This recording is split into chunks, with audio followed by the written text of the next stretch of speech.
What does SSP mean to you now? 1.5 year ago. Yeah. SSP definitely was door opening to the world of space. Before that, it was definitely hard to understand and appreciate what has been done and how broad the space sector is. And I don't personally come from a background that would be I wasn't decided on doing space since childhood. I was not the person that was into the rockets and the astronautics from the childhood. And I don't think, especially nowadays in the modern era, a lot of people came across space later in their age. I also saw some study from the UK asking people from space industry whether they wanted to why they wanted to do the space stuff. So big portion of people said, okay, from the early childhood I wanted to do space stuff and I love it. And another quite a big portion said that they started to appreciate or they wanted to do space in adulthood because they wanted to do something that's interesting. And that's me. So I did not know much about space and what was happening. And the SSP was very, very dense, very broad. And I get to meet really the one of the most top experts in the field from the biggest government organizations like NASA, JAXA, Canadian Space Agency, ESA, people that are heading departments that are doing scientific experiments. They have history of big missions and the astronauts and stuff like that. So that was definitely one of the most important things to me, and the ability that these people actually are willing to still be connected with you and discuss with you your ideas and your projects and stuff like that. So it was really, really very important. And of course, another aspect is that there is this family. And the family is of the people that we spend the SSP with, so we made a lot of friends.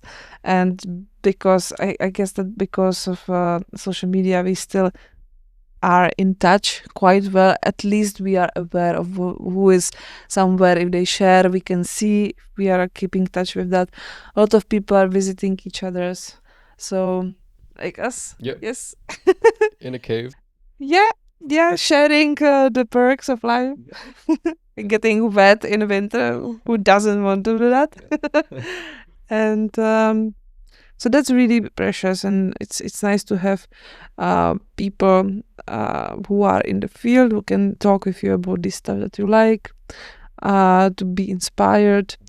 Because coming back to Czech was a little bit like cooling off, because the Czech space sector is really niche, and I don't necessarily specifically belong to the core of the Czech space yet, perhaps, but it's hard to find a lot of people sharing the same values and the same goals to talk regularly about the ideas and visions. Over such a long period as well. Yeah. And that's what the friends from SSP I have, and the people from ISU, perhaps also when you are on a conference, now you can meet with the people from the same school, so you can get more friends, you have something in common to start the conversation, to start the bond. So that's really nice and really good. Would you say that you were pushed out of your comfort zone at SSP, and in what ways? I would say so, yeah. There was a very interesting atmosphere, and the dynamic of the whole SSP is very intense, and it's maybe I would say magical, but it's also enchanting in a way. And that can be one of the best aspects of SSP, but also one of the worst aspects of SSP. Say more. Yeah, it's a coin. Yeah. You can flip it. Okay. What do you mean by that? Enchanting. Yeah, it's a strange world where everything is taken care of. Like there is a lot of good food. There is a good hotel that you live in. You don't have to worry about any of these stuff all the time. There are a lot of interesting people. There's a lot of going on. The whole days of learning, then networking, traveling, and it feels very hype and very posh, and it is. I think I felt very posh and hyped, Yeah. and it feels like you are in a very different world for a while, Yeah. and it doesn't necessarily. It might not necessarily match with the world that you have at home. No. And this can be the enchanting aspect because maybe you will like. You're in Narnia. Yeah, a little bit. Yeah. Maybe some people will experience it less. Maybe I am also biased in some way. Maybe it's only my perception. I don't know. But that's how I feel about it. And the negative side of the coin with the enchanting thing is That you have to get back. yeah, okay. And then, yeah, you have to deorbit Yeah. kind of. You have this beautiful memory. You have all the contacts. And now, of course, it depends on how well you can cope with and how well you can work with the resources that you have. And with the experience that you get from it, yeah. Yeah. You get this huge spike, insight into a life. And you believe that anything is possible, and that You're so inspired. yeah. Yeah. And then you leave.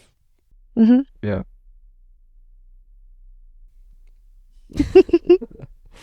Yeah, I think you've put it really well. Really, really well. Has what SSP meant to you, has it changed? Like say we finish in, was it September? Has your feelings around it changed, or have what you just described, has that always been the way you felt about it? Well, not during the SSP, but this is how I figured that SSP was for me when I went home and I started to feeling this, like, okay, I'm back and I have to deal with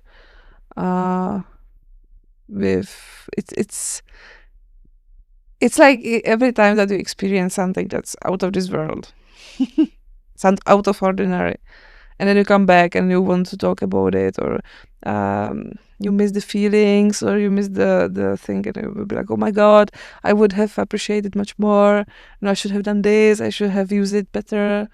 And so now at least when someone asked me how I would in their shoes, what I would do, because I was in the SSP, I can at least tell them like what I would do now, because I know that I missed something, and I know that something went well, something went not so good, so I can now at least share this experience. Okay, why don't we do that then? Let's say there's someone listening who is considering SSP. Maybe they've applied or they've been accepted. What would your advice be to them? What worked really well for me was that when choosing a department or for choosing the team projects and something like that, I tried to look for specific people that were teaching the courses. And I didn't know the people, as I said. I'm like very novel in the field, and but I know that I know what I want. What were you looking for? I definitely am interested in the human space flight and maybe the biology exploration, stuff like that. Yeah. So this was like my categories of interest. I would also accept maybe some other categories if the person was in some good position that relevant to what I am specializing in. But there is some broad definition of what I am specializing in, which is, for example, not satellites. Yeah. Okay, so observing satellites from above and the ground from above with satellites and doing stuff can be very effective in my field. Yes, I could have done a lot of stuff, but I don't want to specialize in that. So that was one thing. It's still interesting. I'm happy to learn about it more, but I can get something better, maybe for myself. Sure. And then you see that there is, for example, my beloved Susan.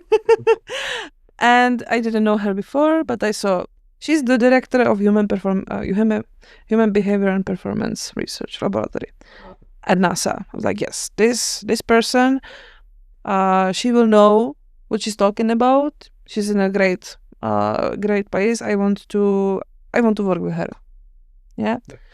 And the same I did for TP. I looked at the TPs and I saw that the metaverse was directed by Jim Green, who is ex-CSO of NASA, and then Jacob Cohen, who is CSO of NASA Ames. NASA Ames is also great. So I was like, I don't care what these two guys do. I want to spend time. I want to work with them. I'm not. I like metaverse. I didn't know that's why you. Metaverse is okay. I but like I wanted to be with these guys and work with them. Yeah. So that was what worked for me because I managed to actually still stay in touch with these people, and that's the biggest gift I get, for sure. From the negative aspects, I definitely would, if I can get again to the SSP and do it again, I would maybe try to maintain a better routine of self-care. During SSP, day to day, yeah, okay. Yes, and really... More sleep and more healthy habits in general. Because I kind of also took it a little bit as a vacation. It was Brazil, and I think that I could have just stayed more focused.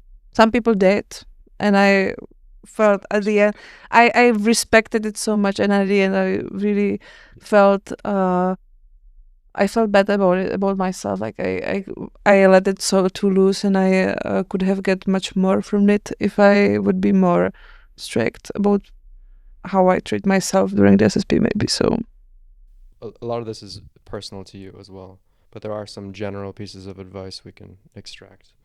Like for example, there might be people who want a department or a TP which is, outside of their field of expertise. I guess particularly department.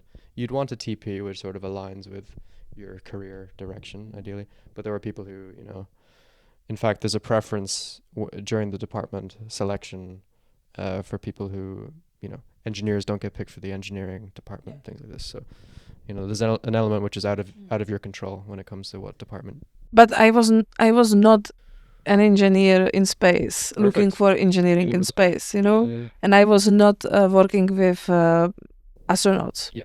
That's maybe why it was not so bad to pick me for the human performance in space. Even though I do research on people, I was like, I want to learn how it's done in astronauts. But if I would be engineer, or if I would be, let's say I'm engineer, and I don't particularly like the mechanical engineering aspect or rocket science, whatever, and I would like to explore the other areas, then maybe seeing some strong name of the engineer would not be so enticing, because I can talk with them during the lunch break. I can definitely meet them. I maybe heard about them in the lectures, right? So I kind of know what they're doing, but then I want to learn something very specific. For example, the monitoring from the satellites, let's say. I don't know why I'm saying it over again, but still. Yeah, remote sensing. Yeah, let's say I want to learn more about remote sensing. Maybe I would not care so much about who is actually teaching it, but I really want to spend some time doing this because I want to change my career a little bit. So that's definitely fair. It depends on what's your ambition, what you want to get from the SSP. Yeah, but it's also okay if you go in with maybe no specific ambition. Yeah. Like, there was some very young people in the course. I count myself in that group, I suppose. I have a degree in physics, but no idea really what the space industry was yet, or the areas I could go into. So, I knew I liked astronomy and stuff, but I didn't understand the business aspect or anything like this. So during SSP, I found the directions which were interesting. And this is also extremely valuable. So for some people, the best advice is see where the compass starts swinging. And the most important thing is to have fun. I agree.